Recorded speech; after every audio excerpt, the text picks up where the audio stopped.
Chapter 3 Different. Most of the story is going to focus on Screwball, and the next few chapters Uncle B jumps through her life.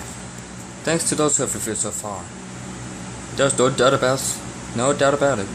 Screwball to be a difficult baby. A unicorn of Pegasus would have been easier, despite the magical surges and eagerness to fly. The Jar of Pure Chaos had that and more. While her magic satisfied her hunger, attacks that the parrots were relieved of, the infant did not fully understand the capability of her powers. A single thought from her simple mind would cause something extraordinary to happen.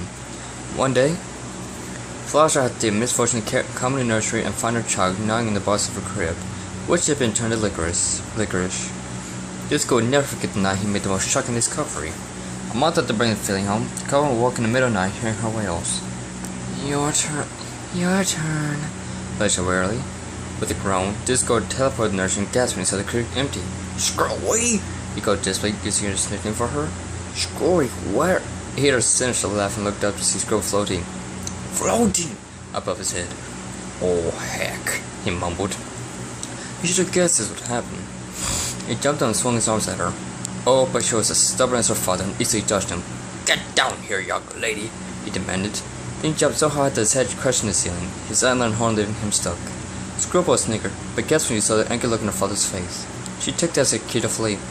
Oh, so that's how you want to play it, huh? Come back here. He flapped his wings furiously as he chased her around the room. For an infant, she was quite fast and sneaky. She flew beneath the crib and he collided into his side, thanks to his horn and antler once again. He took to go around falling got a grip of her. Gotcha, you little scamper, Discord shouted triumphantly. The filly tried to struggle out of his grasp, but her father's hands were too strong. At last she gave out with a pout. He laughed as he stood and had her up. Now get back to your bed so your daddy and mom can get some sleep, he cooed. Then he took a sniff out of the air and cringed. Screwball sniggered again. But first, some point needs a change, he sighed. Ugh, I hate this part. He snapped his fingers and the filly's dirty diaper disappeared, a clean diaper replacing it. Who the rest of your fault will be so much work? He groaned as he sat her down into her crib. She crossed her arms and glared at him with her spiral eyes. He began to wonder if she had inherited her mother's stare. Don't give me that look, little missy, he ordered, pointing his finger at her. You may have killer powers at your disposal, but I'm the Lord Chaos and make the rules around here, got it? Playtime is over. Now get to sleep before I make you sleep.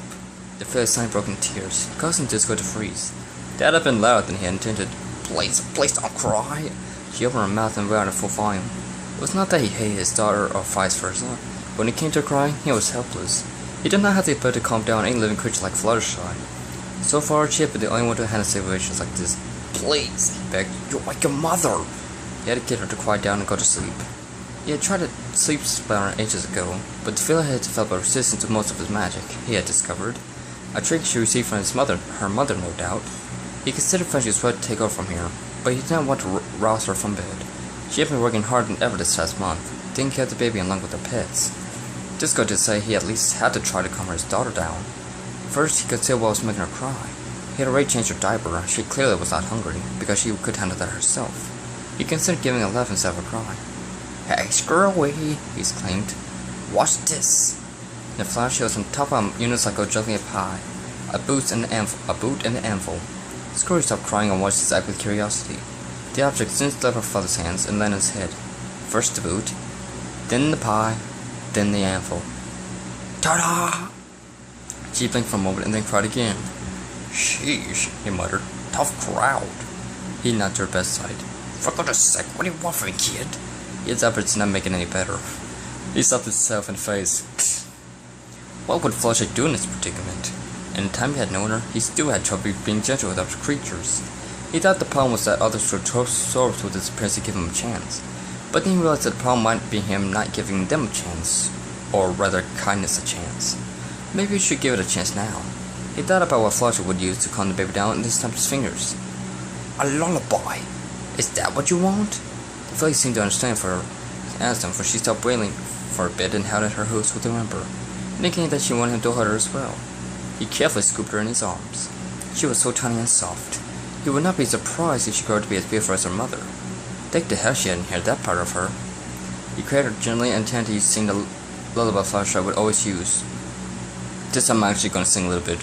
Hush now, quiet now, it's time to lay your sleepy head. Hush now, quiet now, it's time to go to bed. He tried out as she began crying again. He rolled his eyes. Everyone's a critic. Unfortunately, he was not as gifted in singing as his wife was. One was because he had not had much practice. Besides, the song was not in his key. Maybe he should try another song, but he did not know that many.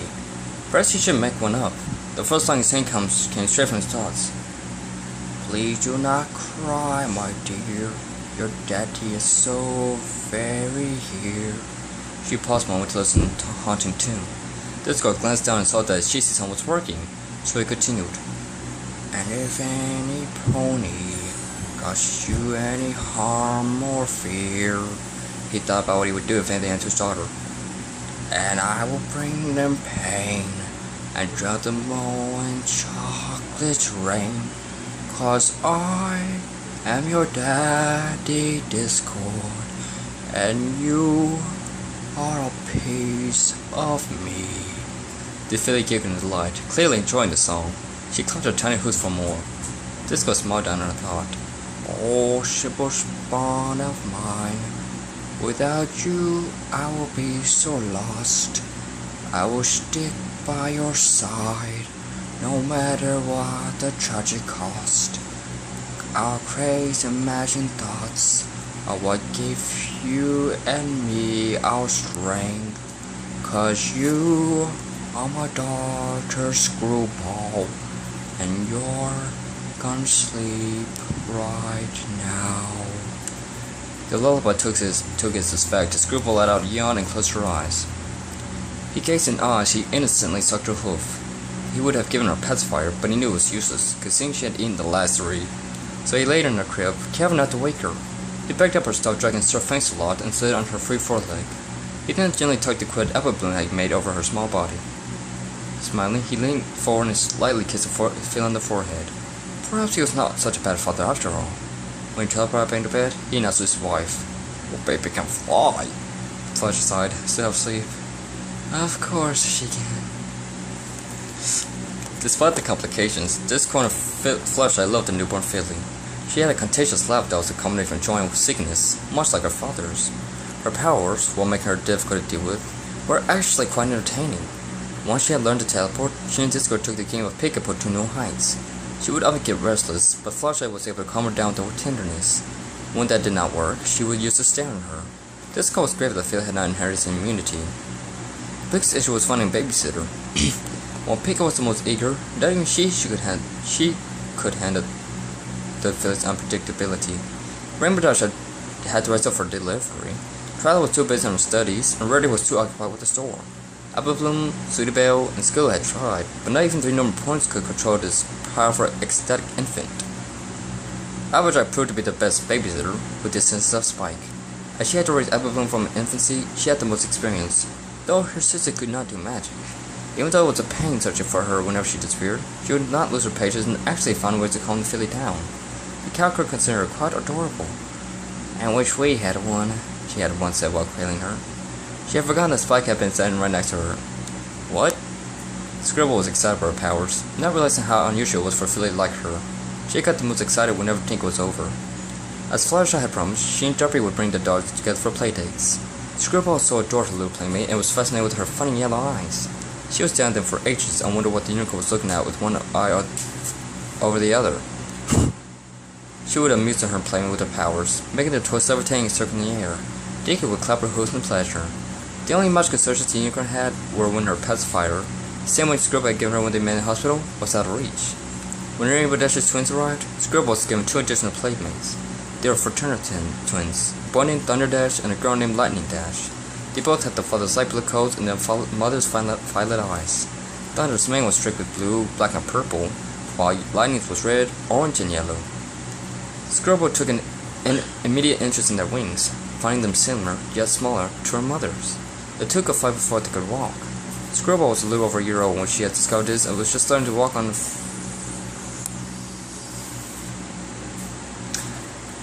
4 legs herself. She was able to fly at their age too, but she knows that she did not have wings. She also realized that their eyes looked in the same direction, but she already knew that dingoes were unique. At some point at this age, she met a pony she had never seen before and jumped back at the sight of her. Her short curly mane was purple with streaks of white. Her coat was light pink, but it was her eyes that interested Screwball the most. They were different. They were nothing like Dinky's. She seemed to have no blackness in her eye, only a purple swirl. Screwball reached out to touch the filly, and at the same time, the filly reached out to touch her. Their hoofs met, and Screwball flinched at the smooth texture she was feeling. It was not a hoof, it was glass. Her parents had already observed that Screwball seemed quite intelligent and understanding for her age, and it did not take long for her to conclude that the strange filly was indeed her. That was when she knew. Fluttershy found her dog sitting in front of the phone-like mirror and flew down to her. "So there you are," she said, reaching her hooves out to her. "I've been looking different," Screwball uttered. Her mother blinked in surprise. She had gurgled a few words before, for her first one being Dinky, much to Disco's displeasure. He had hoped it would be Dada, but this was new. "What did you say?" The foe pointed in the mirror. "Differ." Get a frickin' ant. Her hoof then tapped at the reflection of her eyes. As Screwball grew older and developed better speech, she began noticing other things that were different about her. Her diet was the first indicator. Her friends always stared at her when she drank her sip cup and sipped the milk beside it. Her playmates, the mothers and her own mother, did not do the things she did. Objects did not appear out of nowhere on their command, nor did they just come to them from afar. It happened to Dinky, but not as much. She noticed her father did the same things as her frequently, even more often. Ah yes, her dad. She was only starting to realize how different he was from the other ponies. His size, his shape, his appearance, his behavior. She only saw the contrast between her mother or one of the other ponies was next to him. When she was 4, she finally approached her parents about this. It was after they read her a bedtime story that she asked, "Mommy? Daddy?" "Yes, dear," her mother responded softly. "Why am I different?" Disco and Fluttershy paused, their smiles disappearing as they shared a look. "You're not different, honey," her father insisted. "You're just unique." "Like your friend Dinky," Fluttershy added. "She don't do magic," Screwball said. "And you're like mine. Toys have no magic." "None. Why me? Why are my eyes different?" Mother glances to the side. "Sweetie," the fifth one Discord. "Daddy, very different." He went. "Screwy, I think you... Why?" The couple looked at each other again and sighed simultaneously. "Yes, my love," Fluttershy said. "You and Daddy are different. As you may have noticed, I'm a Pegasus. Your father is a Draconicus." Screwball turned her head. "Like Uncle Spike?" Her mother laughed. "No, honey. A Draconicus. They are wonderful, majestic creatures with incredible powers that can bend reality." Disco placed his paw over his heart. "Why, dear, you flatter me. Yet your flattery is an understatement. I am the spirit of chaos and harmony.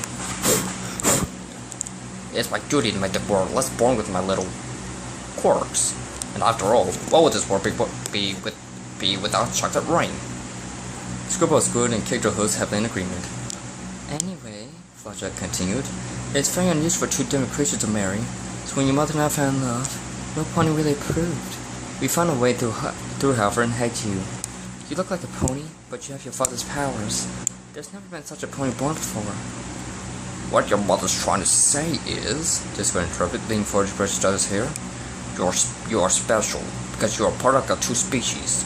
Two creatures who love each other very much despite their differences." He smirked as he rubbed his tail around Flush and put her closer. She was startled at first, but then laughed and kissed him on the snout. "Your father's right," she said to Philly. "Oh, duh!"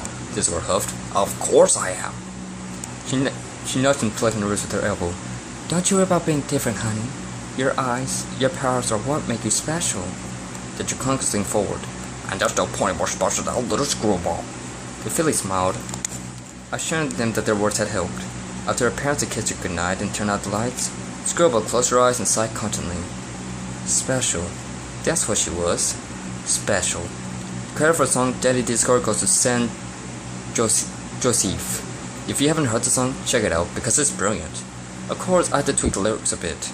I know Lightning Dash sounds a lot like Lightning does from the Wonderful Academy, but I couldn't think of better name, so just roll with it. It's like you have a choice.